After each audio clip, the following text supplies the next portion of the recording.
ನಮಸ್ತೆ, ಬನ್ನಿ ಇವತ್ತು ಇಡ್ಲಿ ರವೆಯನ್ನು ಉಪಯೋಗಿಸ್ಕೊಂಡು ಮತ್ತೊಂದು ಇಡ್ಲಿ ರೆಸಿಪಿಯನ್ನು ನೋಡೋಣ. ಇದರಲ್ಲಿ ನಾನು ಪಾಲಕ್ ಸೊಪ್ಪನ್ನು ಹಾಕಿದ್ದೀನಿ. ಆದ್ರಿಂದ ಇದು ಹೆಲ್ದಿ ಕೂಡ ಹೌದು ಹಾಗೂ ರುಚಿಯಲ್ಲೂ ತುಂಬಾ ಚೆನ್ನಾಗಿರುತ್ತೆ.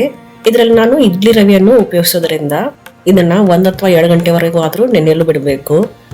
ನೀವು ಬೇಕಂದ್ರೆ ಮೀಡಿಯಂ ರವೆಯನ್ನು ಉಪಯೋಗಿಸ್ಕೊಂಡು ಇದನ್ನ ಇನ್ಸ್ಟೆಂಟ್ ಆಗಿ ಮಾಡ್ಕೋಬಹುದು. ಬನ್ನಿ ಹಾಗಾದ್ರೆ ನೋಡೋಣ ಇದನ್ನ ಹೇಗೆ ಮಾಡೋದು ಅಂತ. ಎಲ್ಲಕ್ಕಿಂತ ಮುಂಚೆ ಇಡ್ಲಿ ರವೆಯನ್ನು ಚೆನ್ನಾಗಿ ತೊಳೆದುಕೊಂಡು ಉಪಯೋಗಿಸ್ಕೋಬೇಕು. ಅದಕ್ಕಾಗಿ ನಾನು ತಗೋತಾ ಇದ್ದೀನಿ ಸುಮಾರು 1.5 ಕಪ್ ಅಷ್ಟು ಇಡ್ಲಿ ರವೆ. ಇದರಲ್ಲಿ ಸ್ವಲ್ಪ ನೀರನ್ನು ಹಾಕಿಬಿಟ್ಟು ಒಂದು ಸರ್ತಿ ಅಲ್ಲಾಸ್ಬಿಟ್ಟು ಇದನ್ನು ಸುಮಾರು ಒಂದು 5 ನಿಮಿಷ ಆದರೂ ಹಾಗೆ ಬಿಟ್ಬಿಡಿ. ಆಮೇಲೆ ರವೆ ಎಲ್ಲ ಕೆಳಗಡೆ ಕೂತ್ಕೊಂಡು ಮೇಲೆ ನೀರು ಹಾಗೆ ತೇಲ್ತಾ ಇರುತ್ತೆ. ಆ ನೀರನ್ನು ಬಸಿದ್ಬಿಡಿ. ಇದೇ ರೀತಿ ರವೆಯನ್ನು ಚೆನ್ನಾಗಿ 2-3 ಸರ್ತಿ ತೊಳ್ಕೊಂಬಿಡಿ. ಮತ್ತೊಂದು ಸ್ವಲ್ಪ ನೀರನ್ನು ಹಾಕಿಬಿಟ್ಟು ಈ ಇಡ್ಲಿ ರವೆಯನ್ನು ನೆನೆಯಲು ಬಿಟ್ಬಿಡ್ಬೇಕು. ಇದು ಸುಮಾರು 1 ಅಥವಾ 2 ಗಂಟೆವರೆಗಾದ್ರೂ ನೆನೆಯಲು ಬಿಡಬೇಕು. 2 ಗಂಟೆ ನಂತರ ಬೇರೆ ಬಾಂಡೆಯಲ್ಲಿ ಸುಮಾರು 1 ಕಪ್ ಅಷ್ಟು ಗಟ್ಟಿ ಅವಲಕ್ಕಿ ಅಂತ ತೆಗೆದುಕೊಳ್ಳಿ. ನೀವು ಬೇಕಾದ್ರೆ ಮೀಡಿಯಂ ಅವಲಕ್ಕಿ ಅಂತ ತೆಗೆದುಕೋಬಹುದು. ಇದನ್ನು ಒಂದ್ಸರ್ತಿ ತೊಳೆದ್ಬಿಟ್ಟು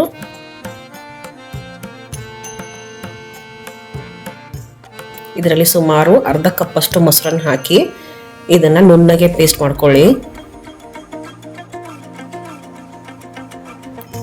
ಎಲ್ಲಕ್ಕಿಂತ ಮುಂಚೆ ಒಂದು ಪಾಲಕ್ ಪೇಸ್ಟನ್ನು ಮಾಡ್ಕೊಳ್ಳೋಣ. ಇದಕ್ಕಾಗಿ ಕಾದ್ರೆ ಬಾಣಲೆಗೆ ಒಂದು ಸ್ವಲ್ಪ ಎಣ್ಣೆಯನ್ನು ಹಾಕಿಬಿಟ್ಟು ಸಾಸಿವೆ ಹಾಗೂ ಪಾಲಕ್ ಸೊಪ್ಪನ್ನು ಹಾಕಿಬಿಟ್ಟು ಪಾಲಕ್ ಸೊಪ್ಪು ಸ್ವಲ್ಪ ಕರಗುವವರೆಗೂ ಅಂದರೆ ಇದ್ರ ಬಣ್ಣ ಸ್ವಲ್ಪ ಬದಲಾಗುತ್ತೆ ಅಲ್ಲಿವರೆಗೂ ಇದನ್ನು ಬಾಡಿಸ್ಕೊಂಡು ಇದರೊಂದು ಪ್ಯೂರೆ ಮಾಡ್ಕೊಳ್ಳಿ. ಆಮೇಲೆ ಅದೇ ಬಾಣಲೆಗೆ ಇನ್ನೊಂದು ಸ್ವಲ್ಪ ಎಣ್ಣೆನ ಹಾಕಿಬಿಟ್ಟು ಎಣ್ಣೆ ಕಾದ್ಮೇಲೆ ಇದಕ್ಕೆ ಸಾಸಿವೆ ಚಟಪಟ ಆದಮೇಲೆ ಇದಕ್ಕೆ ಸ್ವಲ್ಪ ಕಡಲೆಬೇಳೆ ಹಾಗೂ 1 ಇಂಚಷ್ಟು ಶುಂಠಿ ಸಣ್ಣಗೆ ಹೆಚ್ಚಿರೋದು, ಸ್ವಲ್ಪ ಖಾರಕ್ಕೆ ತಕ್ಕಂತೆ ಹಸಿಮೆಣಸಿನ್ಕಾಯಿ ಹಾಗೂ ಗೋಡಂಬಿ ಬೇಗ ಆಪ್ಷನಲ್ಲು, ನೀವು ಬೇಕಂದರೆ ಹಾಕೊಳ್ಳಿ, ಇಲ್ಲಾಂದರೆ ಸ್ಕಿಪ್ ಮಾಡ್ಬೋದು. ಆಮೇಲೆ ಕರಿಬೇವು ಸೊಪ್ಪನ್ನು ಹಾಕ್ಕೊಂಡು ಇದನ್ನು ಸ್ವಲ್ಪ ಬಾಡಿಸ್ಕೊಳ್ಳಿ.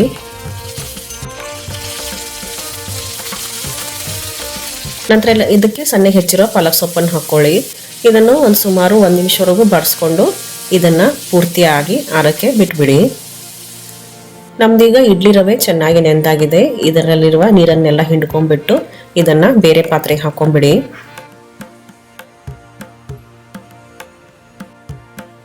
ನಂತರ ನಾವಿಲ್ಲಿ ಪೇಸ್ಟ್ ಮಾಡಿಟ್ಟಿರುವ ಅವಲಕ್ಕಿ ಮತ್ತು ಮೊಸರನ್ನ ಅದನ್ನು ಹಾಕೊಂಡ್ಬಿಡಿ.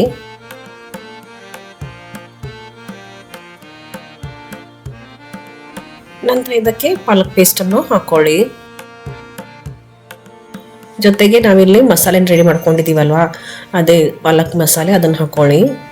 ಇದನ್ನೆಲ್ಲ ಸರಿಯಾಗಿ ಕಲಿಸ್ಬಿಟ್ಟು ಸುಮಾರು ಒಂದು 10 ನಿಮಿಷವರೆಗಾದ್ರೂ ಹಾಗೆ ಬಿಟ್ಬಿಡಿ.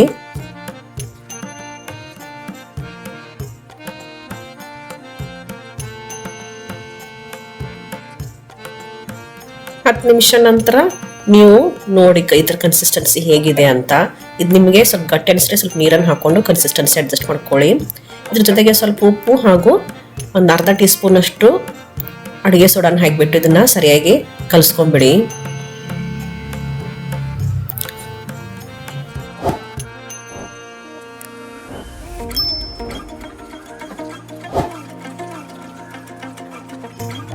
ಬನ್ನಿ ಈಗ ಇಡ್ಲಿ ಮಾಡ್ಕೊಳ್ಳೋಣ. ಅದಕ್ಕಿಂತ ಮುಂಚೆ ಇಡ್ಲಿ ಪಾತ್ರೆಗೆ ಚೆನ್ನಾಗಿ ಎಣ್ಣೆನ ಸವರ್ಬಿಟ್ಟು ಈ ಹಿಟ್ಟನ್ನು ಹಾಕೊಂಡ್ಬಿಡಿ.